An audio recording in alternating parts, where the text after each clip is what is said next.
ലക്ഷോപലക്ഷം മനുഷ്യന്മാർ കണ്ണീരണിഞ്ഞുകൊണ്ട് കൈ ഉയർത്തി അല്ലാഹു ചെയ്യുന്ന രംഗം കാണുമ്പോൾ നമുക്കതൊരു വെളുത്ത മല പോലെ എന്നേ ഉള്ളൂ. അസറിന്റെ സമയമാകുന്നു, നമ്മൾ ടെന്റിൽ നിന്ന് പുറത്തേക്ക് ഇറങ്ങി വരുന്നു.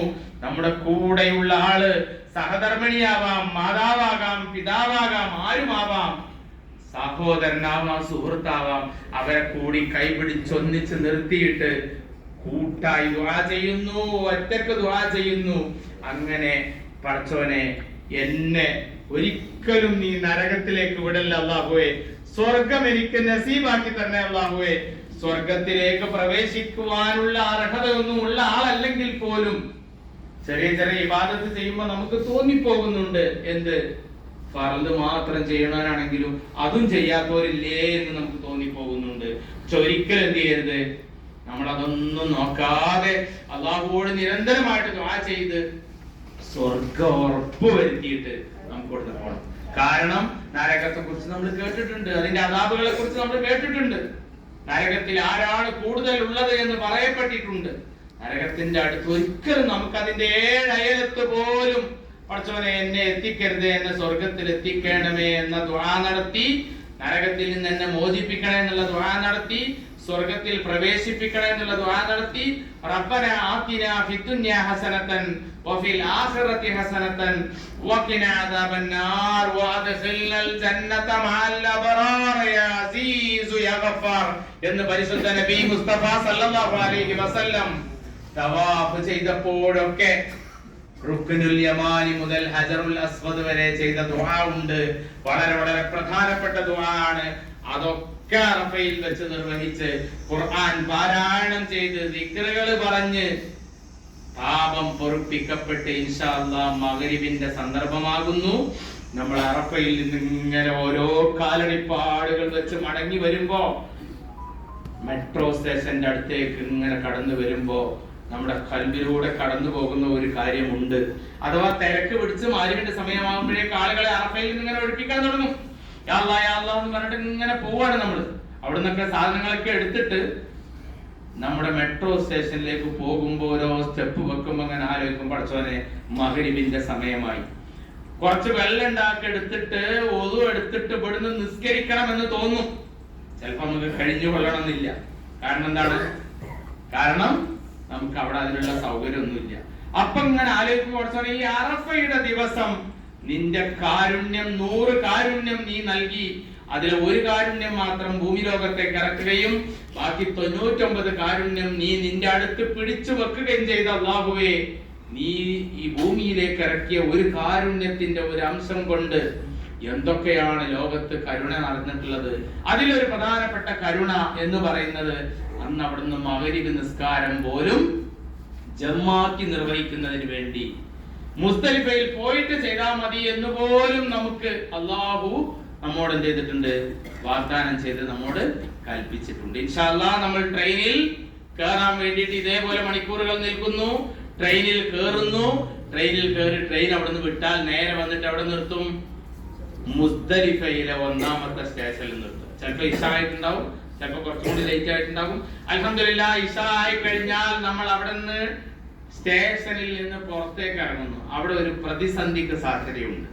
കഴിഞ്ഞ വർഷം സംഭവിച്ചതാ എന്ന് പറഞ്ഞാൽ അറഫയിൽ പോരുമ്പോ തന്നെ നല്ലപോലെ മൂത്രമൊക്കെ ഒഴിച്ച് ബാത്റൂമിൽ പോകണമെങ്കിൽ അതൊക്കെ പോയി വൃത്തിയായിട്ട് വേണം പോരാൻ. കാരണം ചിലപ്പോൾ മണിക്കൂർ കണക്കിന് നിൽക്കുമ്പോൾ വീണ്ടും മൂത്രമൊഴിക്കാൻ പറ്റും. ചിലപ്പോ മെട്രോ സ്റ്റേഷൻ ഒരു ക്ലോസ് ചെയ്തിടുന്ന പ്രശ്നം കഴിഞ്ഞ വർഷം ഉണ്ടായിട്ടുണ്ട്. അങ്ങനെയാണെങ്കിൽ സ്റ്റേഷനകത്ത് തന്നെ നമ്മൾ അകപ്പെട്ടേക്കാം. അകപ്പെടാതിരിക്കട്ടെ, അല്ലാഹു കാക്കുമാറാവട്ടെ.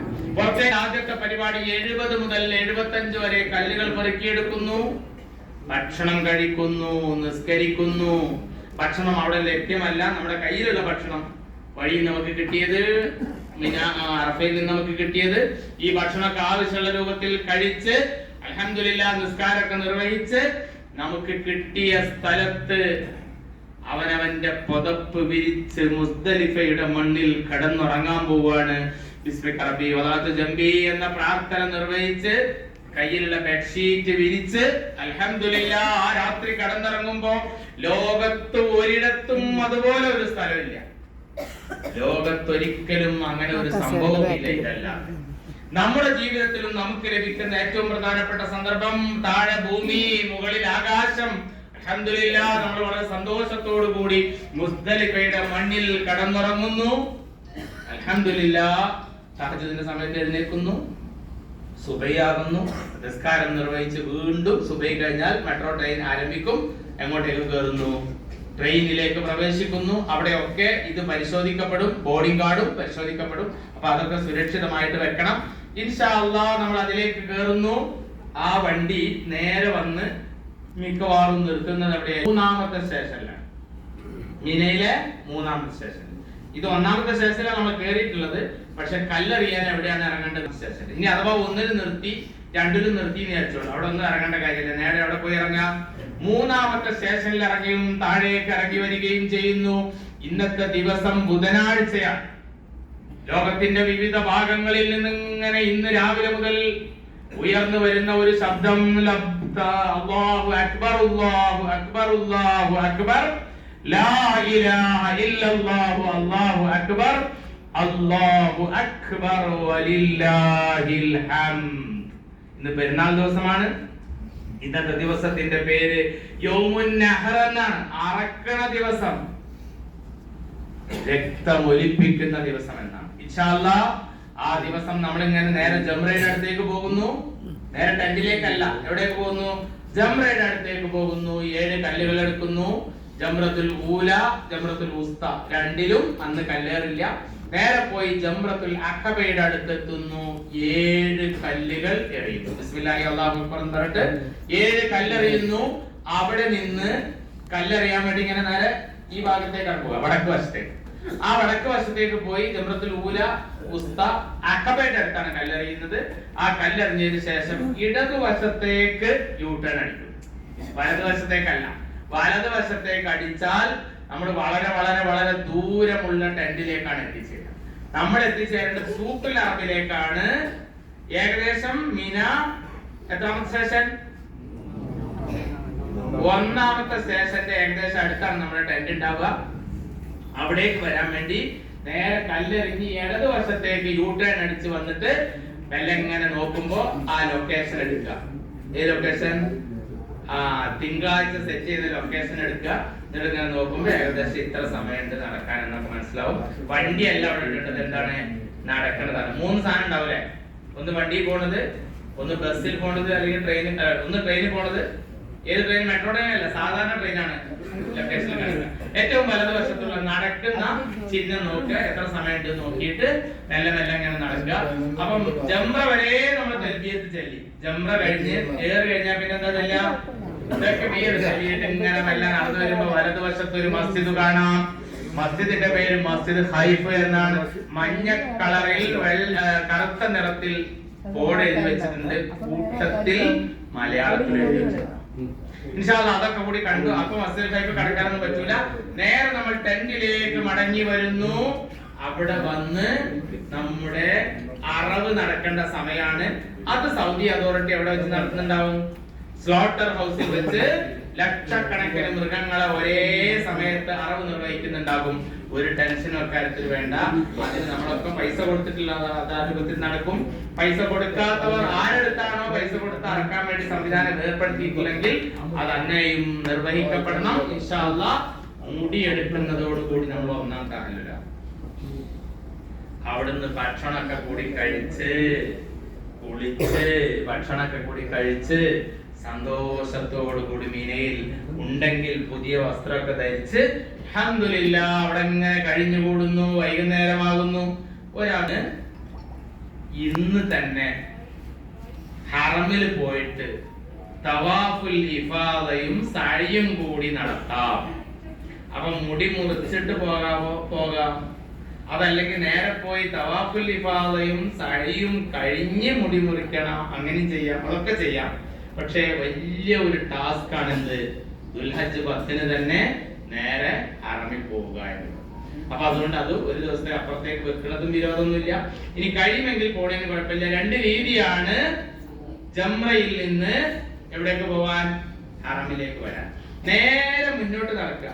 യൂട്ടേൺ അടിക്കുന്നതിന് പകരം നേരെ മുന്നോട്ട് നടക്കുമ്പോ ഒരു അൽബൈക്ക് എന്ന് പറഞ്ഞൊരു പീടിയൊക്കെ കാണാം. കോഴിപ്പീടിയ പോയി വെട്ടി വെക്കണം, വീടിയല്ല പൊരിച്ചു. കുറച്ചും കൂടി അവിടെ ലേശം മുന്നോട്ട് പോയി ഇടതുവശത്തേക്ക് ഒരു വഴി കാണാം. ആ വഴിയുടെ തുടക്കത്തിൽ തന്നെ ഒരു പന്തൽ ഇങ്ങനെ ഇട്ടത് കാണാം. പന്തൽ, ഓക്കെ, റോഡിന്റെ മുകളിൽ പന്തൽ. ആ പന്തലിലൂടെ ഇങ്ങനെ നടന്നു പോയി കഴിഞ്ഞാൽ കുറച്ച് കഴിയുമ്പോ പന്തൽ നിൽക്കും. വീണ്ടും കുറച്ചും കൂടി മുന്നോട്ട് പോയാൽ വീണ്ടും പന്തൽ വരും. അങ്ങനെ അങ്ങനെ വന്ന് മഹബസുൽ ജിന്ന് എന്ന് പറഞ്ഞ സ്ഥലത്തെത്തും. അവിടെ കുറച്ചുകൂടി മുന്നോട്ട് പോയാൽ ഒരു ടണല് കാണും. ആ ടണലിലൂടെ മുന്നോട്ട് പോയി കഴിഞ്ഞാൽ സഫയുടെയും മർവയുടെയും മധ്യത്തിലുള്ള ഒരു സ്ഥലത്ത് എത്തിച്ചേരും. Okay, Babu Ali bus station എന്നാണ് ആ സ്റ്റേഷന്റെ പേര്. അവിടെ എത്തിച്ചേരും. ബസ്സൊന്നും ഉണ്ടാവില്ല, വാഹനങ്ങളൊന്നും ഉണ്ടാവില്ല, നടന്നു വരുന്നവർ മാത്രമേ ഉണ്ടാവുള്ളൂ. ആ വഴി ഇൻഷാ അല്ലാഹ് നേരെ ഹറമിലേക്ക് പ്രവേശിക്കുക, മതാഫിലെത്തുക, തവാഫ് ചെയ്യുക, മസ്ആയിലേക്ക് വരിക, സഅയ് ചെയ്യുക. ഏഴാമത്തെ സഅയ് എവിടെ അവസാനിക്കും? മർവയിൽ അവസാനിക്കും. പുറത്തേക്ക് വരിക, നേരെ മുന്നോട്ട് വരുമ്പോ നേരത്തെ വന്ന 2 നഫക്ക്, ഇങ്ങോട്ട് വന്ന ഒരു നഫക്ക് തുരങ്കം, ഇനി അങ്ങോട്ട് പോകാനുള്ള ഒരു തുരങ്കം. അപ്പൊ അങ്ങോട്ടേക്ക് പോകാനുള്ള തുരങ്കത്തിലൂടെ അങ്ങനെ മെല്ലെ മെല്ലെ മെല്ലെ നടന്നു വന്നാൽ നേരത്തെ വന്ന പന്തൽ റോഡിലെത്തും. പന്തൽ റോഡ് വഴി മുന്നോട്ട് മുന്നോട്ട് മുന്നോട്ട് പോയി കഴിഞ്ഞാൽ എവിടെ എത്തും? ജംറയുടെ അടുത്ത്. നേരെ മുന്നോട്ട് നടന്ന് മസ്ജിദുൽ ഖൈഫിന്റെ ഒക്കെ അടുത്തുകൂടെ നടന്ന് സൂഖുൽ അറബ് എന്നുള്ള റോഡിലേക്ക് പ്രവേശിച്ചാൽ എന്ത് ചെയ്യാൻ പറ്റും? നമ്മുടെ ടെന്റിലേക്ക് എത്തിച്ചേരാൻ വേണ്ടി പറ്റും. അത് വേണമെങ്കിൽ 11-നാവാം, 12-നാവാം, ഇനി 13-ന് രാവിലെ തവാഫ് ചെയ്യാൻ പോണവർക്ക് അങ്ങനെ ചെയ്യാം. ഏതായിരുന്നാലും അത് നമ്മുടെ സൗകര്യത്തിനനുസരിച്ച് നമുക്ക് ചെയ്യാം. ഇനി ഒരാൾക്ക് ഈ മിനയിലുള്ള സമയത്ത് തവാഫും സയ്യും ചെയ്യാൻ പോകാനേ പ്രയാസമാണെന്ന് വിചാരിക്കാം, ഇവിടെ വന്നതിന് ശേഷം പോകാവുന്നതാണ്. ഓക്കെ, അൽഹംദുലില്ലാഹ്. ഇന്നത്തെ ദിവസം ദുൽഹജ്ജ് 10 പെരുന്നാളാണ്. നമ്മള് തക്ബീർ ചൊല്ലുന്നു. ഇൻഷാ അല്ലാഹ് വൈകുന്നേരമാകുന്നു, കിടന്നുറങ്ങുന്നു. 11-ന് രാവിലെ ആകുന്നു. ളുഹറിന്റെ സമയമാകുമ്പോ 11-ാം തീയതിയാണ്. ദുൽഹജ്ജ് 11 ദിവസം ഏതാണ്? വ്യാഴാഴ്ചയാണ്. 21 കല്ലുകൾ എടുക്കുന്നു. ളുഹറിന്റെ ശേഷം ഇൻഷാ അല്ലാഹ് 21 കല്ലെടുത്തിട്ട് മെല്ലെ മെല്ലെ നടന്ന് ജംറയുടെ അടുത്തേക്ക് ചെല്ലുന്നു. ജംറത്തുൽ ഊലയിൽ 7 കല്ലെറിഞ്ഞു. കുറച്ച് മുന്നോട്ട് പോയി ജംറത്തുൽ ഉസ്തയിൽ 7 കല്ലെറിഞ്ഞു. കുറച്ചും കൂടി മുന്നോട്ട് പോയി ജംറത്തുൽ അഖബയിലും 7 കല്ലെറിഞ്ഞിട്ട് ലെഫ്റ്റിലൂടെ ലെഫ്റ്റ് അടിച്ച് ഇങ്ങനെ വീണ്ടും ഇങ്ങനെ തിരിച്ചിങ്ങനെ മനായുടെ മണ്ണിലൂടെ ഇങ്ങനെ നടന്നു വരികയാണ്. ഇന്നത്തെ ദിവസം വ്യാഴാഴ്ചയാണ്. ദുൽഹജ്ജ് 11. അൽഹംദുലില്ലാഹ് രാത്രിയായി, രാവിലെയായി. ദുൽഹജ്ജ് 12 വെള്ളിയാഴ്ചയാണ്. പെരുന്നാൾ നമസ്കരിച്ചപ്പോ പെരുന്നാൾ നിസ്കരിക്കേണ്ട ആവശ്യമില്ല.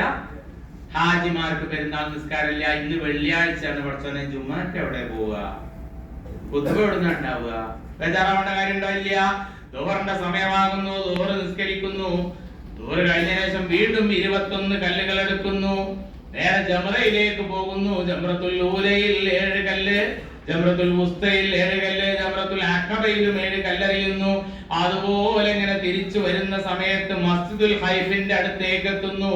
ഖൈഫ് മസ്ജിദിന്റെ അടുത്തെത്തി wudu ഉണ്ടാക്കിയിട്ട് ആ പള്ളിയിലൊക്കെ കേറിയിട്ട് 2 റക്അത്ത് നിസ്കരിക്കുകയോ അല്ലെങ്കിൽ ഫർദ് നിസ്കാരത്തിന്റെ നേരമാണെങ്കിൽ അത് നിസ്കരിക്കുകയോ ചെയ്യുമ്പോൾ അങ്ങനെ ഹൃദയത്തിലൂടെ കടന്നു വരികയാണ്, പടച്ചോനെ നീ ലോകത്തേക്ക് ദാവത്തിന് വേണ്ടി പ്രബോധനത്തിന് വേണ്ടി അയച്ച 1,00,000-ലേറെ പ്രവാചകന്മാരിൽ ഒട്ടേറെ പേർ തങ്ങളുടെ നെറ്റിത്തടം വെച്ച് സുജൂദ് ചെയ്തിട്ടുള്ള ഈ മണ്ണിൽ, ഈ മസ്ജിദിൽ അല്ലാഹുവേ എന്റെ സുജൂദ് അവിടെ ആക്കണേ എന്ന് നിയ്യത്ത് ചെയ്തുകൊണ്ട് ഒരു നേരമെങ്കിലും മസ്ജിദുൽ ഖൈഫിൽ നിസ്കരിക്കുന്നവരിൽ അല്ലാഹു നമ്മളെ ഉൾപ്പെടുത്തട്ടെ. അവിടുന്ന് മടങ്ങി വന്നു. വെള്ളിയാഴ്ചയാണ്. വൈകുന്നേരമായി. ഭക്ഷണം കഴിച്ചു, കിടന്നുറങ്ങി. ഒരാൾ വിചാരിക്കാണ് ഞാൻ 12-ന് തന്നെ തിരിച്ച് ബിൽഡിങ്ങിലേക്ക് പോരുകയാണ്, നഫർ അവലായിട്ട് പോരുകയാണ്, ഞാൻ 13-ന് നിൽക്കണില്ല എന്ന് തീരുമാനിച്ച ആരെങ്കിലും ഉണ്ടെങ്കിൽ കല്ലുകളൊക്കെ അവിടെ ഇട്ടിട്ട് മഗ്‌രിബിന്റെ മുൻപേ തന്നെ മിന വിട്ട് പോന്നേക്കണം. അപ്പൊ വണ്ടി കിട്ടുമെന്ന് വെച്ചാൽ ചിലപ്പോ വണ്ടി കിട്ടും, ചിലപ്പോ വണ്ടി കിട്ടും. ഇല്ലെങ്കിൽ എന്ത് ചെയ്യാം? മെല്ലെ മെല്ലെ ടാക്സിയിലോ മറ്റോ 14 കിലോമീറ്റർ നടക്കാൻ കഴിയില്ല. അപ്പൊ അതൊരു ടാക്സിയിലോ മറ്റോ നുസ്ഹ മസ്ജിദ് കുവൈത്തൊക്കെ ചോദിച്ചിട്ട് നല്ല ഒരു അടയാളാണ് അല്ലാഹു നമുക്ക് തന്നത്. എന്താണ്? നുസ്ഹയും മസ്ജിദും. സത്യത്തില് ഒരു കാര്യം ഞാൻ മദീനയിലേക്ക് പോണതിന് മുമ്പ് നിങ്ങളോട് പറയണമെന്ന് ആഗ്രഹിക്കുന്നുണ്ട്. അത് ആ സമയത്തേക്ക് ഞാൻ മാറ്റി വെക്കണം. അല്ലാഹു നമ്മളൊക്കെ കാക്കട്ടെ എന്ന കൂട്ടത്തിൽ പ്രാർത്ഥിക്കുകയും ചെയ്യാം. ഇൻഷാ അല്ലാഹ് 13 രാവിലെ ആകുന്നു. ഇന്ന് ഏറ്റവും അവസാനത്തെ ദിവസമാണ് ഹജ്ജിന്റെ 6 ദിവസങ്ങളിൽ 6ാമത്തെ ദിവസമാണ് ശനിയാഴ്ചയാണ്. രാവിലെയായി ഭക്ഷണം കൂടി കഴിച്ചു, ഉച്ച സമയമായി, ദുഹറിന്റെ നേരായി കഴിഞ്ഞാൽ 21 കല്ലുകൾ എടുത്തിട്ട് ഇങ്ങനെ നേരെ ജംറയിലേക്ക് നടക്കുമ്പോ ആലോചിക്കണം, പടച്ചോനെ ഈ 6ാമത്തെ ദിവസം ഞാൻ ഇങ്ങനെ നടന്നു പോകുമ്പോ ഇതെനിക്ക് ലഭിച്ച ഈ അപൂർവമായ ജീവിതത്തിലെ ഒരേ ഒരു അവസരത്തിലെ അവസാനത്തെ ജംറയെ അറിയാൻ വേണ്ടി പോവാണ്. ജംറയുടെ അടുത്തെത്തി. ജംറത്തുൽ ഊലയിൽ 7 കല്ലെറിഞ്ഞു, ജംറത്തുൽ ഉസ്തയിൽ 7 കല്ലെറിഞ്ഞു, ജംറത്തുൽ അഖബയിൽ 7 കല്ല് എറിഞ്ഞിട്ട് ഇങ്ങനെ പാദങ്ങൾ മെല്ലെ മെല്ലെ വെച്ച് അവനവന്റെ ടെന്റിന്റെ അടുത്തേക്ക് നടന്നു വരുമ്പോ ഈ മുഴുവൻ ഹജ്ജിന്റെ കാര്യങ്ങളെ കുറിച്ചും നമ്മൾ ഇങ്ങനെ ഓർമ്മ മനസ്സിലൂടെ കടന്നു വരുമ്പോ ഒരു കുടുംബം ഏറ്റവും വലിയ മുകളിൽ തെളിഞ്ഞു നിൽക്കുന്നുണ്ട്. അത് ഇബ്രാഹിം നബി അലൈഹിസ്സലാമിന്റെ കുടുംബമാണ്. ഇബ്രാഹിം നബി അലൈഹിസ്സലാമിനോട് അല്ലാഹു കഅബാലയം പുനർനിർമ്മിക്കാൻ വേണ്ടി കൽപ്പിച്ചു. അവിടുന്ന് അത് ചെയ്തു. മഖാമു ഇബ്രാഹിമിന്റെ മുകളിൽ കേറിയിട്ടാണ് എന്ത് ചെയ്തത്? ഇബ്രാഹിം നബി അലൈഹിസ്സലാം കഅബാലയം പുനർനിർമ്മിക്കുന്നത്. ഇസ്മായിൽ നബി അലൈഹിസ്സലാമിന് സഹായം ചെയ്തു കൊടുക്കുന്നത്. കഅബാലയൊക്കെ കാര്യമായി ഇല്ലാത്ത ഒരു സ്ഥലത്ത് തന്റെ പ്രിയപ്പെട്ട പത്നി ഹാജറിനെയും ചെറിയ കുഞ്ഞായിരിക്കുന്ന ഇസ്മായിലിനെയും ഉപേക്ഷിച്ചിട്ട് പോകാൻ വേണ്ടി ഇബ്രാഹിം നബിയോട് കൽപ്പിക്കപ്പെടുന്ന ഒരു സന്ദർഭം ചരിത്രത്തിലുണ്ട്. കഅബാലയത്തിന്റെ അടുത്ത് ഇബ്രാഹിം നബി അലൈഹിസ്സലാം തന്റെ ഭാര്യയെയും മകനെയും ഉപേക്ഷിച്ചൊരക്ഷരം മുരിയാടാതെ തിരിച്ചു നടക്കുമ്പോൾ ഹാജർ ചോദിക്കുന്നുണ്ട്, നിങ്ങൾ എങ്ങോട്ട് പോകുന്നെന്ന്. ഒരു ഉത്തരവും പറഞ്ഞില്ല. രണ്ടാമതും ആവർത്തിച്ചു, ഉത്തരമില്ല. മൂന്നാമതും ആവർത്തിച്ചു, ഉത്തരമില്ല. നാലാമത് ഹാജർ റളിയല്ലാഹു അൻഹാ ചോദിക്കുന്നുണ്ട്, അല്ലാഹു അമറക ബിഹാദാ, ഇങ്ങനെ ഞങ്ങളെ ഉപേക്ഷിച്ചു പോകാൻ അല്ലാഹു നിങ്ങളോട് കൽപ്പിച്ചതാണോ എന്ന്. അതെ എന്ന് മറുപടി പറയുമ്പോൾ ഹാജർ വീണ്ടും പറയുന്നു, ഇദൻ ലൻ യുദയ്യിഅനല്ലാഹ്, എങ്കിൽ അല്ലാഹു ഞങ്ങളെ പാഴാക്കുകയില്ലെന്ന് ഞങ്ങൾക്ക് ഉറപ്പാണ് എന്ന് ഹാജർ റളിയല്ലാഹു അൻഹ പറയുന്നുണ്ട്. അതും കഴിഞ്ഞിട്ടാണ് തന്റെ മകനെ ബലിയർപ്പിച്ചു കൊടുക്കാൻ വേണ്ടിയിട്ട് ആവശ്യപ്പെടുന്നത്.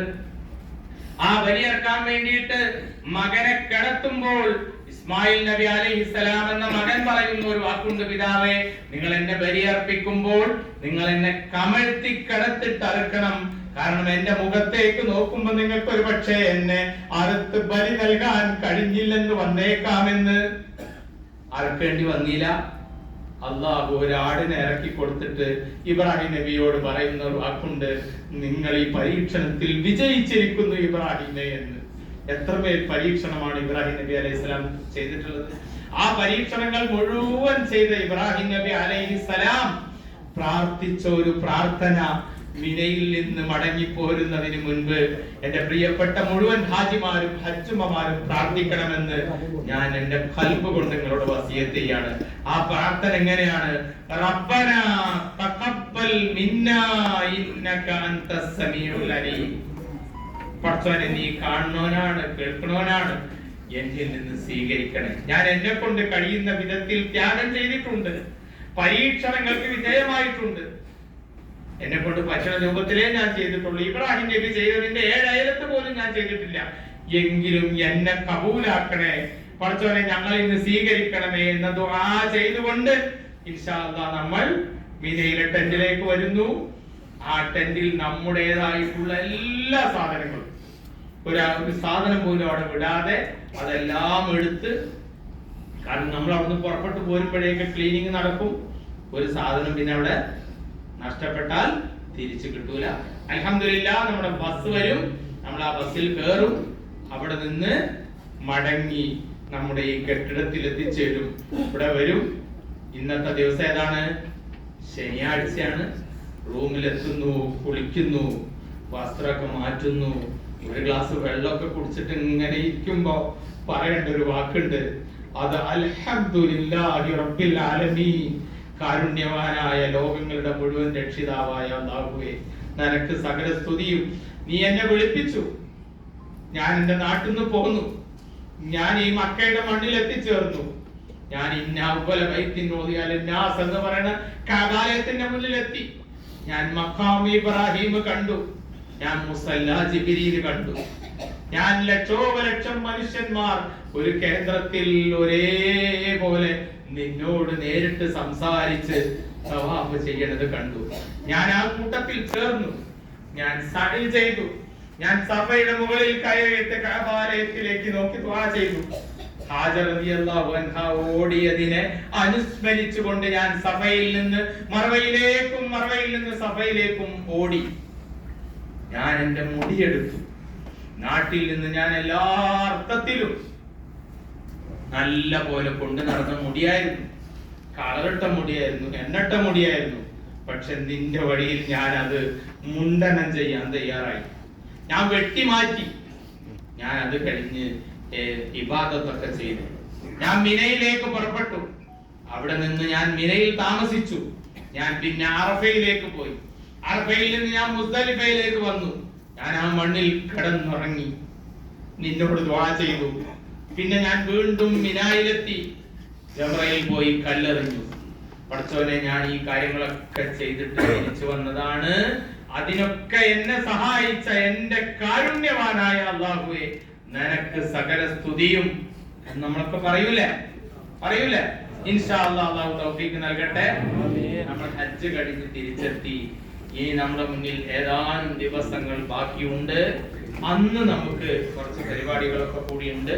ഇൻഷാ അല്ലാഹ് അത് ഹജ്ജ് കഴിഞ്ഞ് വന്നതിന് ശേഷം നമുക്ക് പറയാം.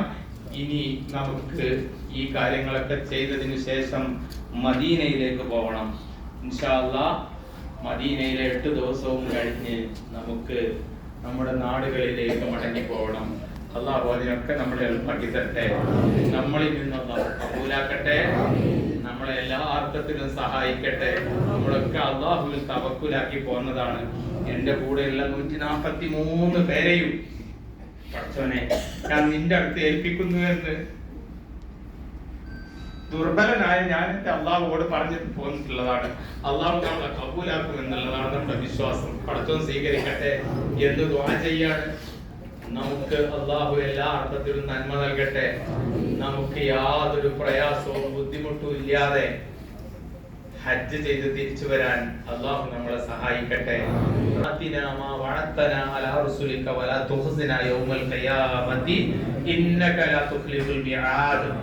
اللهم أرنا الحق حقا وارزقنا اتباعه وأرنا الباطل باطلا وارزقنا اجتنابه.